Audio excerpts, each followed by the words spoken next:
আমরা যাদেরকে পেয়েছিলাম তারাও এক এক করে সব বিদায়, এক এক করে সব চলে যাচ্ছেন। হাটহাজারীর হুজুরকে পেয়েছিলাম, তারা ছিলেন আমাদের দেশ ও জাতির জন্য একটা ছায়া স্বরূপ, ঢাল।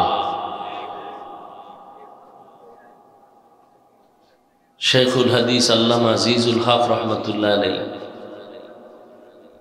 হাফিজি হুজুর রহমতুল্লাহ আলাইহি, পীরজি হুজুর রহমতুল্লাহ আলাইহি, শামসুল হক ফরিদপুরি রহমতুল্লাহ আলাইহি, মুফতি আমিনী রহমতুল্লাহ আলাইহি, বাইতুল মুকাররমের খতিব মরহুম ওবায়দুল হক রহমতুল্লাহ আলাইহি, চরমনার জমিনে ঘুমন্ত সৈয়দ ফজলুল করিম রহমতুল্লাহ আলাইহি,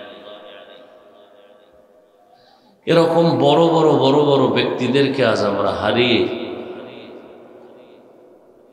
কেমন এক অচেনা জমিনের মধ্যে আমরা বসবাস করতেছি।